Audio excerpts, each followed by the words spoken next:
I couldn't believe it when I found a letter from Diana in my mailbox. Diana had just passed away, and we had her funeral yesterday. She was always so kind to me, especially since I got married. We used to go out to eat and shop together, and we became close friends even though she was older than me. I was really sad when she suddenly passed away. Even after her funeral, it was hard to believe she was gone. So when I saw a letter from Diana, I was shocked. I hurried to read it and discovered something surprising. Diana had arranged for this letter to reach me after she passed away. She had asked the church's pastor to give it to me. In the letter, Diana told me to open a secret door in her closet at my in-laws' house. She explained how to do it and said I should go alone. I checked the time and knew everyone would be out. Jimmy, Diana's brother-in-law, his wife, and their kids were at school or work. So I went straight to my in-laws' house, used my key, and followed Diana's instructions. Luckily, the secret door opened, and inside, I found a message. It said, "My name is Olivia. I'm 35 years old, and I work as a web designer from home. 5 years ago, I married Fred, who is 4 years older than me. We were introduced by a friend, and we still have a great relationship. However, despite our desire for children, my husband Fred and I hadn't been able to conceive. Diana was always supportive during this tough time. She would tell me not to worry, and she often cheered me up by suggesting we go to a new waffle shop by the station to lift my spirits. Diana's encouragement helped me overcome my worries about not having children. Even though I still wanted kids, Fred and I decided not to pursue intensive fertility treatments and instead hoped for things to happen naturally. Fred traveled a lot for work, so when he was away, Diana and I would spend time together, going out for meals or shopping. We became good friends despite our age difference. Diana lived nearby, in the same house as my brother-in-law Jimmy and his family, who had 3 children. While Diana got along well with them, Jimmy and his wife weren't as understanding. They would often make hurtful remarks about our childlessness. Brittany, Jimmy's wife, would say things like, "Olivia, still no kids? We have 3 adorable ones, you know. It's like you're dishonoring your parents by not having any. Just cut ties with Diana already." Jimmy would join in, adding insults like, "Brittany's right." Well, Fred has always been a bit of a loser. Even if you had kids, they'd probably be losers too. At first, Fred and I would defend ourselves against their hurtful comments. Since Jimmy and his wife never listened to us and continued with their hurtful behavior, Fred and I started avoiding them as much as possible. They were awful to us but pretended to be nice in front of Diana, so she never knew their true nature. We didn't want to worry Diana, so we never told her about Jimmy and his wife's behavior. One holiday, Fred, Diana, and I planned to go out for a meal. We went to my in-laws' house at the agreed time, expecting Diana to be ready at the front door as usual. But this time, she wasn't there. We waited for a while, thinking she'd come out soon. After 5 minutes, then 10, we started to worry. Diana wasn't answering her phone either. Getting anxious, we rang the doorbell, but there was no response. We used our spare key to get inside. "Hey, Mom," Fred called out, but there was still no answer. Feeling uneasy, we searched the house and found Diana collapsed in her room. I screamed and ran to her, while Fred called an ambulance. The house was empty, as Jimmy and his family must have been out. The ambulance arrived in about 8 minutes, but sadly, Diana passed away. It was a stroke. Fred and I couldn't believe she was suddenly gone from our lives. We cried so much, it felt like we'd never stop. Despite our grief, we had to prepare for the funeral. We couldn't stay sad and withdrawn forever. The funeral was small, with close relatives and family. Jimmy, Diana's eldest son, acted as the family representative.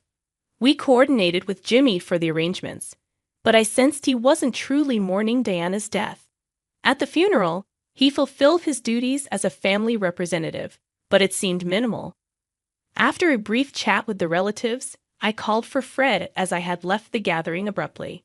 The relatives seemed displeased and looked at Jimmy with disapproval. At the meal with relatives after the funeral, Jimmy was the first to sit down and didn't bother getting up even when Fred greeted him. He just drank beer, and Brittany did the same.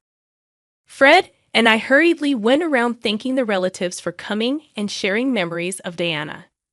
Jimmy and Brittany's children were too busy playing with their handheld gaming devices and laughing loudly, which seemed inappropriate for a post-funeral gathering. None of Jimmy's family seemed to mourn Diana's death. The relatives sensed this and avoided speaking with Jimmy and his wife, choosing to share farewells and memories with Fred and me instead. Despite the relatives' changed attitudes, Jimmy's family's behavior remained the same. They kept ordering beer, discussing inheritance and vacation plans, which felt disrespectful considering how much Diana had done for them. I couldn't help but feel disdain toward Jimmy's family. The next day, Fred left early to take care of formalities alone. At home, I checked the mailbox for the newspaper and noticed an envelope inside. I picked it up and was surprised to see it was addressed to me from Diana.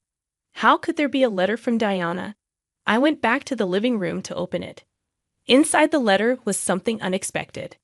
Diana had arranged with the church's pastor to send this letter to me after her passing.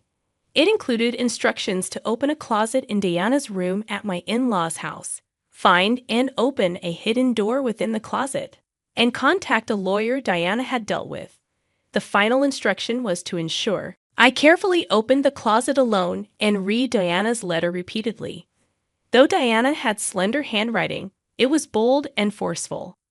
Her powerful signature seemed to embody her essence. Deeply moved, I checked the clock. It was 9:00 a.m., and the in-laws' house should be empty now. I quickly got ready and headed there. The children would be at school, and Jimmy and Brittany likely left early. I had seen on Brittany's social media that they were going out together, despite it being the day after Diana's funeral. If the post was accurate, no one would be at the house. I needed to go now.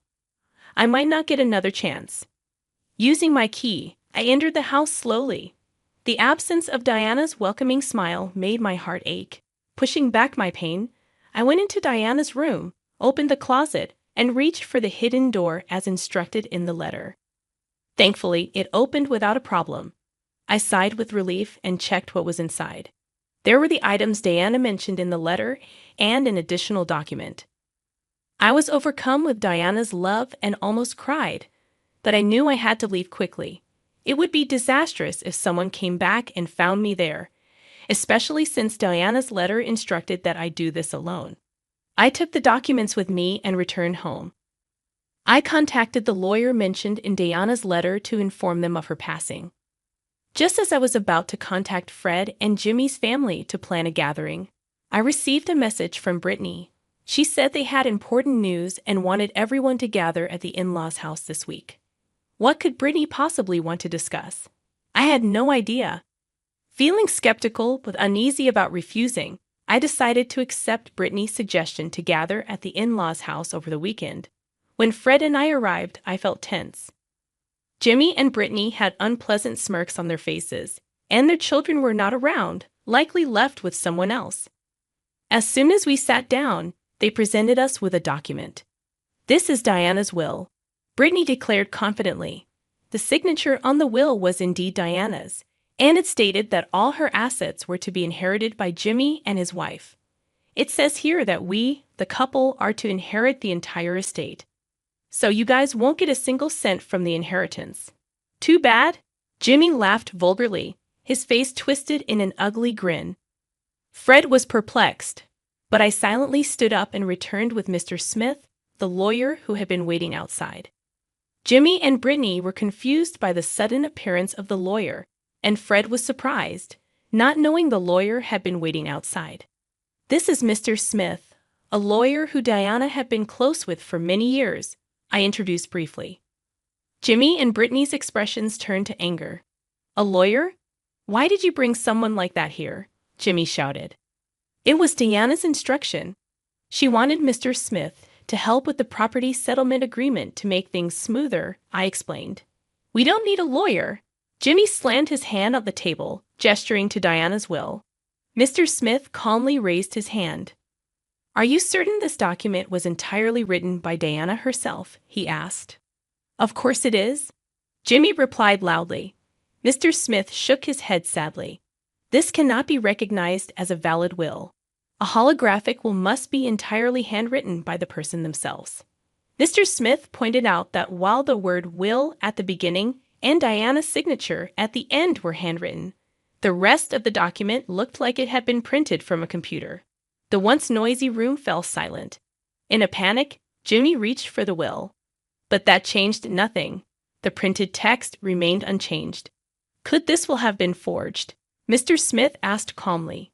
Jimmy and Brittany visibly trembled. What are you talking about? We would never do such a thing. Why are you being so paranoid? And even if it was forged, what then? Brittany responded anxiously. Forging a will is a serious crime, Mr. Smith explained. Jimmy and Brittany's faces turned pale. They were flustered, shouting incoherently and making excuses. At this moment, Mr. Smith delivered the crucial information. Olivia had a notarial will, rendering the presented will invalid. Jimmy and Brittany were astonished, their eyes wide open. What's that? We weren't informed, they exclaimed. The letter from Diana that I had received mentioned that a notarial will was hidden behind the secret door in the closet. We didn't know about it until we received the letter from Diana recently.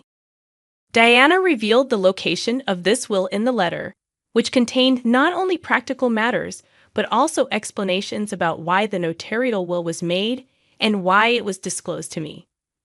Diana had been feeling her health decline recently and prepared a will, suspecting that Jimmy and his spouse might tamper with it.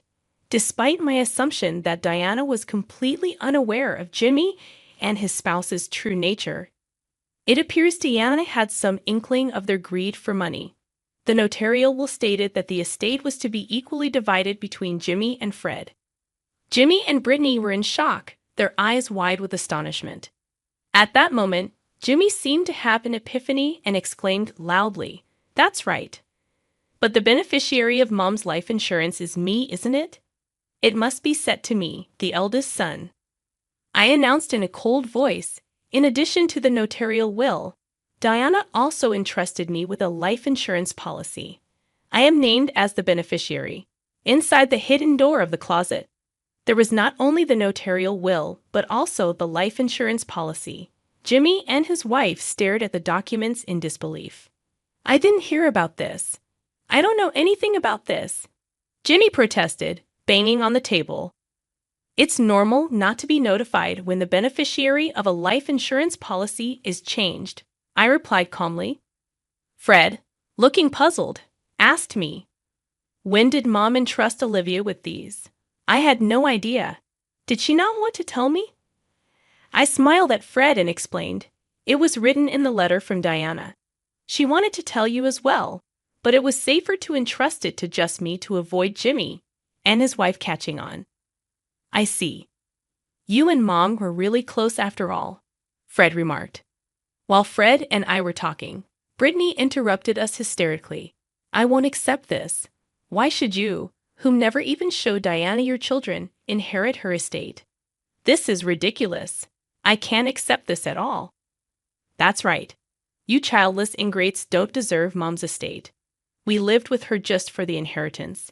It's outrageous to split it. The entire estate should be ours, Jimmy exclaimed angrily. Brittany was red-faced and yelling, continuing with her selfish claims.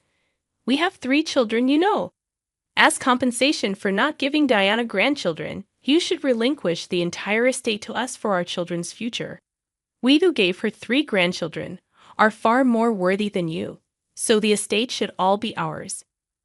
Unfazed by Brittany's fervor, I calmly stated, what you're saying is nonsensical. Please calm down, Brittany. Infuriated by my composed demeanor, Brittany yelled, your smug attitude is infuriating. Just give us the money, useless woman. She then lunged at me.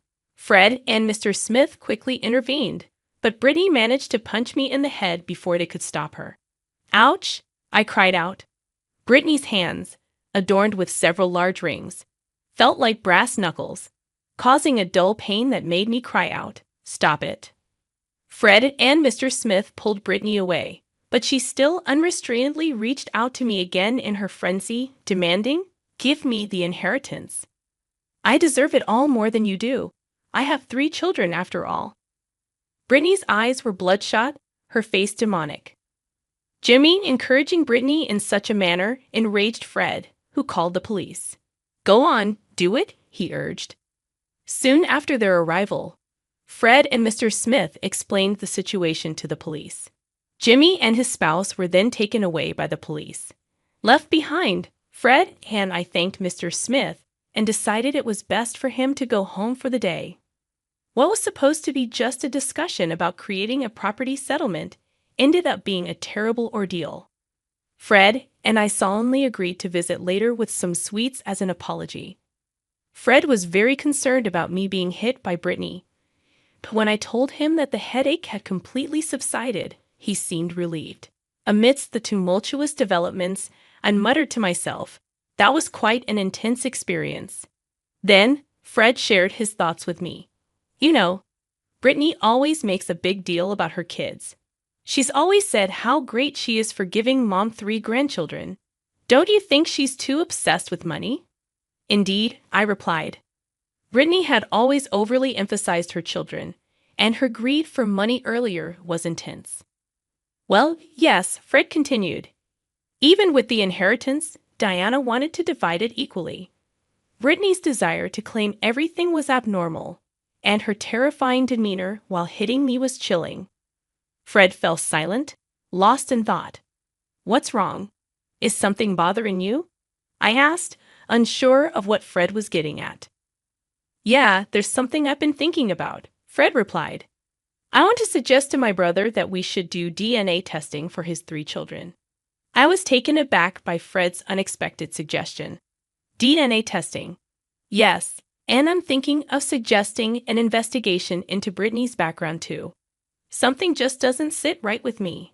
It's just a hunch." Although I felt it might be unnecessary, I knew Fred's instincts had often been right in the past. "All right, if you think so, let's propose it to Jimmy." When Fred brought up the matter with Jimmy, Jimmy ridiculed and yelled fiercely at him. "Just because you can't have kids, don't go doubting mine," Jimmy protested, snatching the DNA testing information from Fred as they parted, indicating some underlying concern on his part. The first results from the DNA testing of Jimmy and the children revealed that the 2 youngest were not biologically related to Jimmy. I had my suspicions about the youngest since they didn't really resemble either parent, but the middle child too.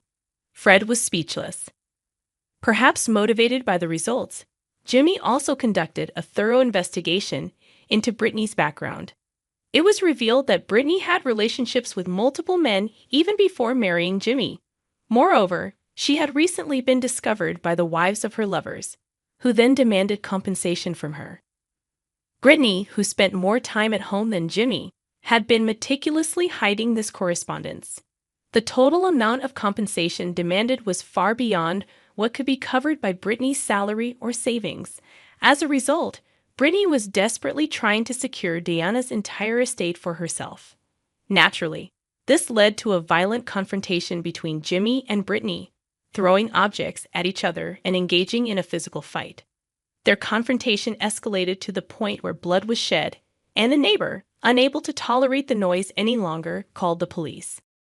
The arriving officers ended up taking both parties away. Already under scrutiny for forging Diana's will, now they had committed assault as well. When the police investigated the 2, it seems they uncovered numerous other offenses, including theft and harassing wealthy individuals. As a result, Jimmy and his spouse were sentenced to prison. Fred and I were deeply troubled about what to do with the 3 children left behind.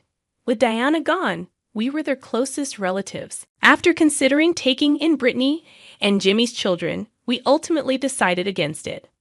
The children had fully absorbed their parents' attitudes, openly disparaging us as incapable and childless. The eldest, Ricky, who was 14, was old enough to understand right from wrong, and even the youngest, at 7, should have had some sense of appropriate behavior. Yet each time they saw us, all 3 sneered and hurled insults.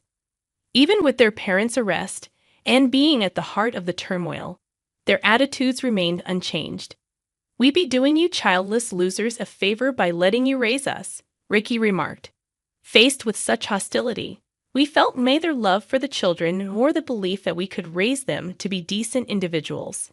In the end, we contacted Brittany's parents and decided to cease all involvement with the children. It seemed the children themselves understood our firm stance, as Ricky remarked. "We'd rather stay in a rundown house than stay with a useless couple without kids." We felt this was for the best, especially since they expressed such sentiments. It's worth noting that we never disclosed to the children the fact that the two younger ones were not biologically related to Jimmy. Whether to reveal the truth or not is something we've left to Jimmy, Brittany, and their relatives.